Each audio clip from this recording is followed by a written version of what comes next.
Rolling up, Uber black Cadillac, high heel boots and a sexy body full of tats. Baby's sad, oh baby's hella bad. After her there ain't no coming back. Wanna take a run at that. I think she's feeling me, turn it up a few degrees. My imagination of her body gets the best of me.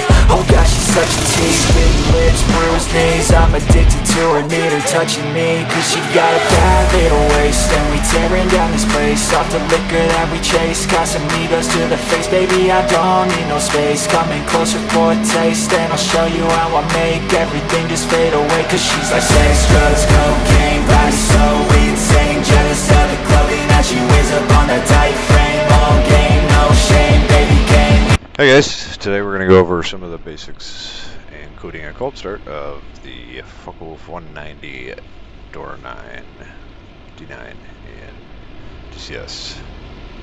There's one right now. Alright, so we're on the ground, airplane's cold. We got to do a couple things here. Well, we'll start on this side. Uncage our throttle. That's a binding. Let me figure out which one it is. Throttle to start. Magnetos. This doesn't have spark plugs, has magnetos. Fuel needs to be on. I like to select the rear tank. Oxygen on.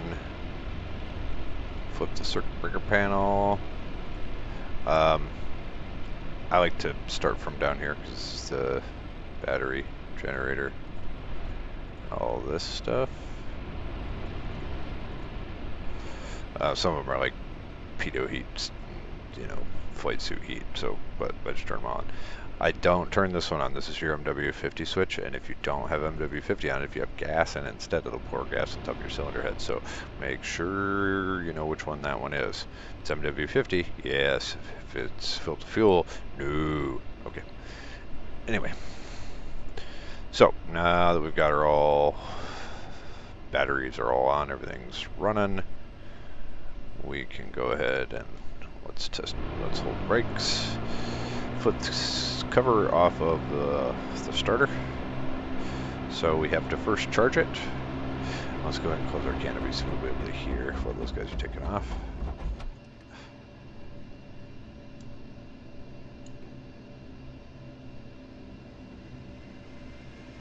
Now you hear that spinning up. Alright, you want to hold it for a little bit.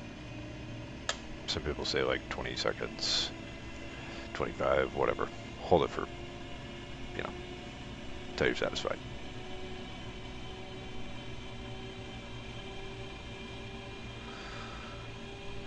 So once that's charged, we're going to engage the magnetic clutch, and it's going to catch the flywheel, and we're going to, hopefully she'll turn right over, which is why I'm holding the brakes, because then I'm going to give it some throttle.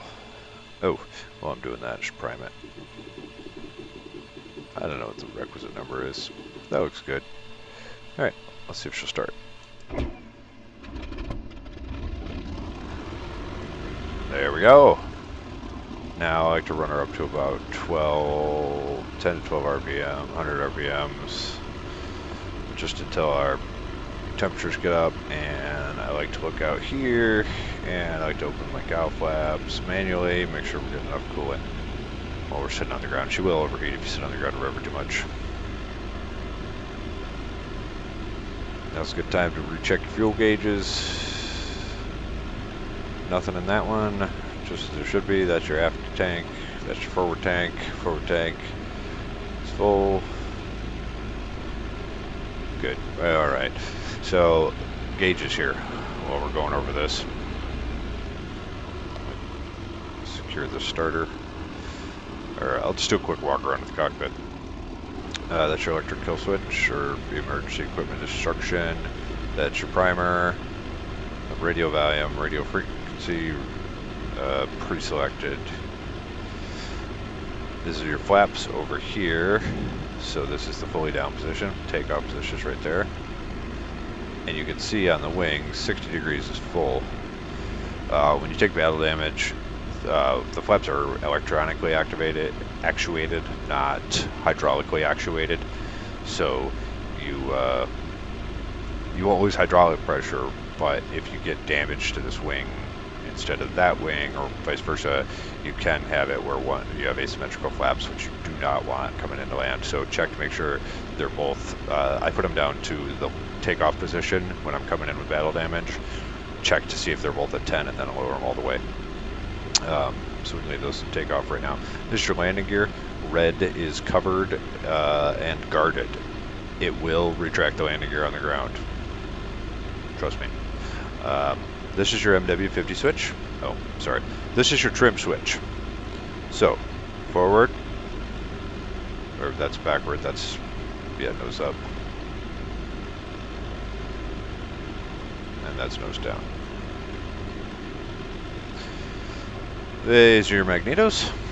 This is your rheostat for your internal lighting, your instrument lighting.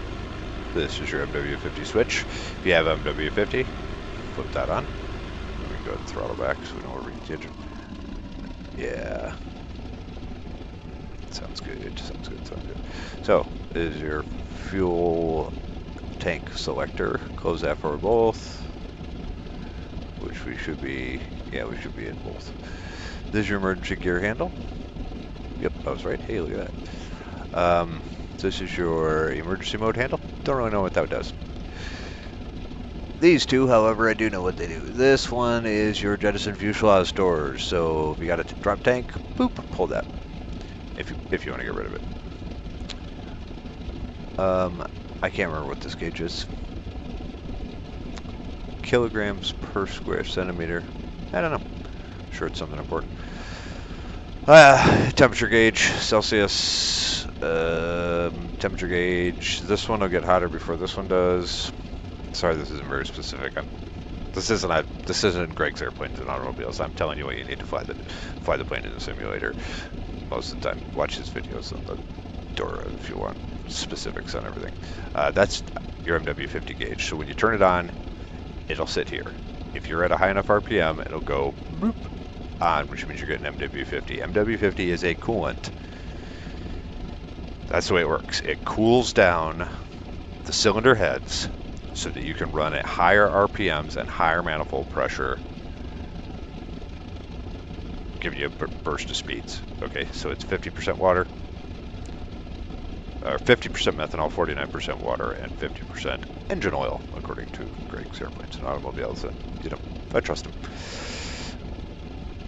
All right, your fuel tank selector. These are low fuel warning lights. You'll get those sometimes. Oxygen. If it's not reading 150, turn it on. Yeah, I know, complex. Okay, RPM gauge. Revolutions per minute times 100. So right now we're at 500. So we're at 1,000. Yeah, okay. ATA, atmospheric pressure. So this is manifold pressure in atmosphere. So it's 1.1 atmosphere, 1.3 atmosphere, or 1.5 atmosphere. Other people know about this shit better than I do. This is a compass that does work provided you're flying straight and level. Not even kidding on that. So do like 5 10-degree turns, level out, 5 10-degree turns, level out. Vertical speed indicator, obviously this way is up, it's in meters, so this is 500 meters per minute climb rate. Meters per, yeah. 1,000, 2,000, 3,000 sync rate. You know the adage, tail dragger, step on the ball. Airspeed indicator, kilometers per hour. Yeah, then moves that way. Yeah, that's what it does. Altimeter. So it's in kilometers. It's a pain in the ass. So this will read kilometers. This is percentage of kilometers, and this little invisible number. Because you're sitting here like this, and you're going, "What is my altimeter set to?" Because you always set it for takeoff, which I do. That's what it is. So airfield elevation for wherever the hell we are now. I just picked the incident action mission. Airfield elevation is 66 feet. That's going to be about 30 meters. So if this is 100 meters. Let's go ahead and turn that up to right there. You always want to set your airfield elevation. You always want to set your airfield elevation. I know other people set it to 0. I think that's a asinine way to do things, but to each their own. If you're only flying over an airfield, over only your airfield all the time, yeah, sure, set it at 0. But it's not the way airplanes work. All right, that's that side. Cock. This is your canopy. So, you know, yep, crank, crank, crank. It helps to bind it. This doesn't work on the scroll wheel very well. This is your canopy jettison. Makes the canopy go bye-bye. And these are, so let's go over these flaps. Landing gear. Pitot heat. That's one of the radios or IFF. Radio or IFF. Instrument lights and gun sight. Generator and battery, I believe. Yep. Alright, this is starter, we already showed you that. By the way, it's you have magnetic clutch first, that's starter power. Should be the other way. Nav lights, so you're going to want to click the red one to make it go off, pick the black one, and in order to reset it, there's circuit breakers and switches. Again, MW50's back here, forward fuel pump, rear, auxiliary, that's fuel pump. This is the best cockpit of all the warbirds of DCS. It is simple, it is easy, there's no propeller RPM to worry about, there's no mixture to worry about, the command control unit, Commando Gerhat, or whatever the hell it's called, it does it all for you. Now, you won't get, you could maybe, if you were expert at tuning manifold pressure and fuel air mixture ratios, you could maybe get a little bit better performance if you're running it yourself, but 95% of people won't get better performance if they ran it themselves than this can provide this fantastic system. And I wish the Allies had, you know, stolen the technology and used it. It's brilliant. Oh, this down here, switch it down to ABST, German word that I don't know what it means. Well, I do know what it means, actually. It's ADF bearing is flipped down. The other one is radio. That, it does have an ADF. I haven't been able to get it to work. Maybe I'm doing something wrong. It's got to be set up for something. I can't get the damn thing to work. However, you do have an ADF bearing needle, and if you can get it to work, more power to you. Yeah. FW190. Oh. Dora. Yeah. Armor panel. Beep. Guns. Beep. Guns. If it's on, your guns are powered up. The MG31 are your 13mm, think of them as 50 cals in the cowling. Let's take a look. Those things right there. There's 2 of them. You have, I want to say 650 rounds per gun. That's why it's all the way to the top. This is a gun counter right here. 500 rounds. MG151 is a 20mm. It has the Meistrich, pardon my pronunciation, and it's a, you know, really big explosive shell and a 20mm casing, low velocity, so doesn't have the same trajectory. Yeah, anyway, works good if you hit stuff with it though. But how do you hit stuff with it? This is the cool part. So the FW190 Dora has this fantastic gun sight. This is the coolest gun sight. So you got a couple different things. You got a switch over here, and that controls gyro or non-gyro. Then you got, and just bind this to an axis, trust me on this. This right here is your range indicator, and this is your wingspan. So, say you are flying and you see your wingman, and you know, okay, obviously we're not going to shoot him, so we're going to turn the safety off, or on. Turn the master arm off. We want to know how far our wingman is. Our wingman is in a Dora, which is, we're going to say, on this category. It's got pretty long wings, so we're going to put it right at the nice Thunderbolt mark. So we turn this little knob until we get it to close as we can, so that's 10, 11, 12, yeah, maybe right about there. Cool. Now, we look over here, and we adjust the wingspan until the wingspan touches the edges of the circle, Look at your gauge, that's how far away you are. So if you know what you're hunting, let's say a Spitfire, then you set it on Spitfire, move your range knob in until it's on, until he matches that, put him in the center and squeeze the trigger, bang bang. Works well for anything. It's an awesome gun sight. There's little hash marks here, so this first hash mark is for unknown type single engine fighters. I don't know what it is. It's got a single engine and it's turning. Right there. Unknown type twin engine bombers. So your A-20s, yep, right there. And then range them. And then wait till you're like, you know, I like to do under 600 meters.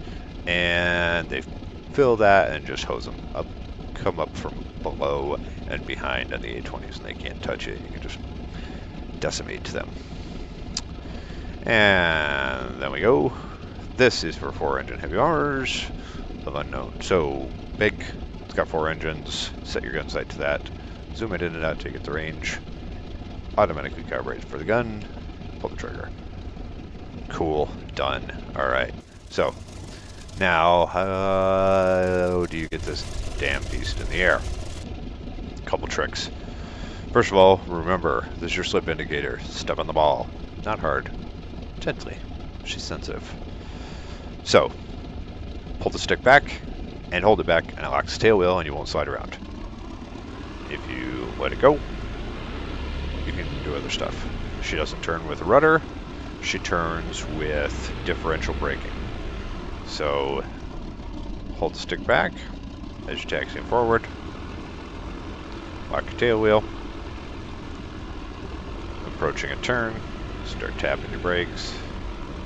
Hold tail wheel.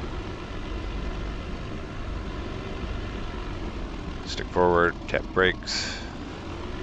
Taxi. Don't rubber too much. Tap your brakes.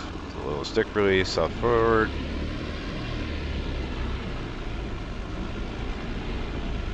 Now I had infinite amount of trouble getting this thing in the air. It is, in my opinion, the hardest airplane to take off with, and I don't know what the hell. Every other thing, jets, helicopters, whatever. The Dora is a monster. She's got a massive 2,000 horsepower engine. And yeah, she likes to show you that she has a massive 2,000 horsepower engine. A lot of propeller torque.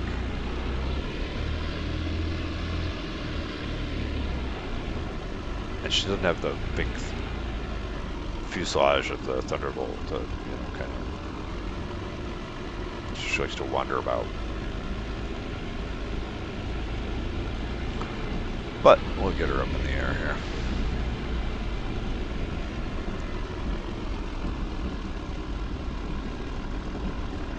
So again, lock your tail wheel.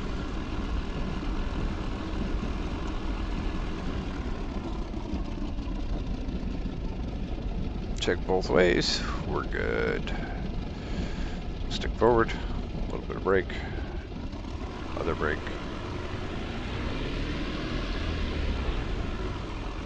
Line her up carefully on the runway. Good takeoff. There's two things to a good takeoff. One, spending the time to do it right. Every time I rush to take off in a Dora, I end up making a smoking crater in the runway. Or, you know, some nearby. Second, if the takeoff starts to look like crap, abort.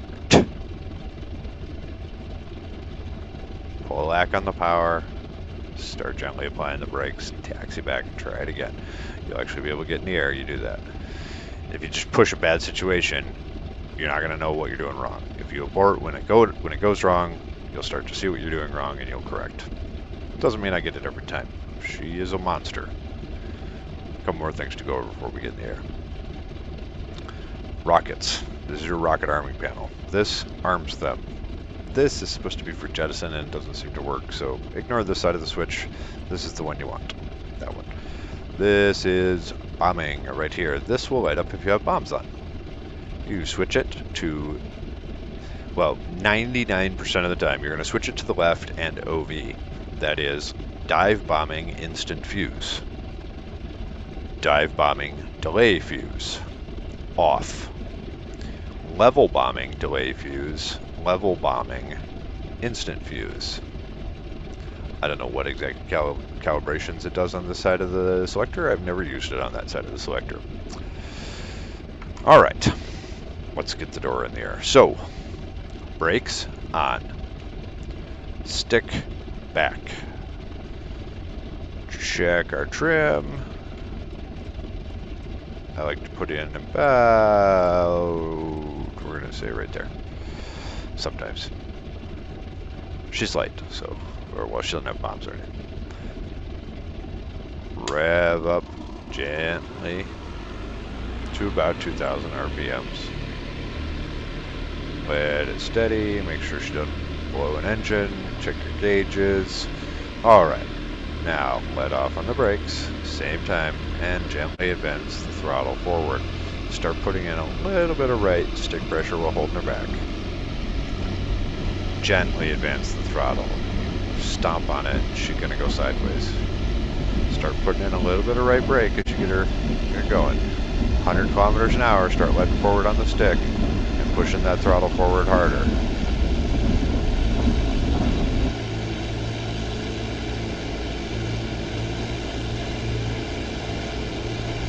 Don't pull up, let her fly off the runway.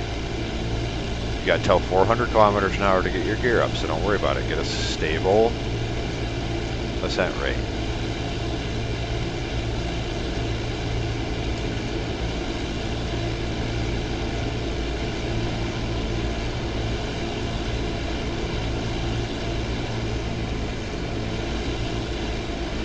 Now we're up in the air, she's flying, and we're ready to go hunting. Well, not quite yet. We gotta turn our lights off. Now the Dora is fast. Very fast.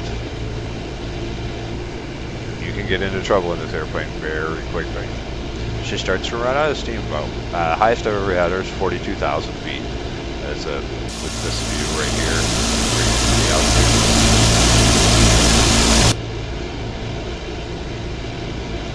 Watch your temperature gauges. The automatic cow flaps don't seem to do much, so I tend to open and close mine manually. You see that temperature just went up. Yeah, we're gonna pull that back. Just keep in mind, you're gonna want to, if that blue screen gauge start getting over 100, you need to start opening those cow flaps and get her cooled down. Otherwise she goes clunk, clunk, clunk, and your whole dash starts rattling. She will climb rather fast. And she's a good airplane.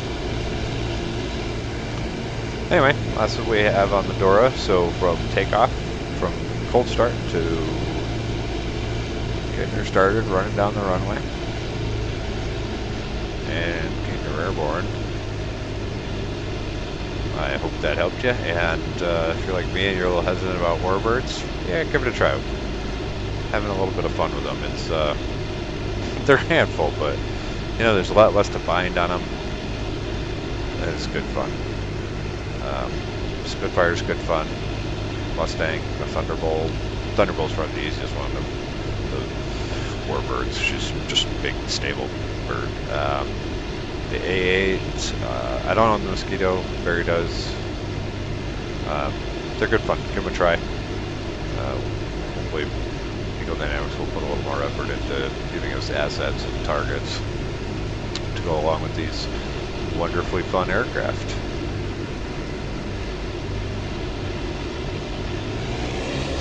Alright, that's all for now. See you next time.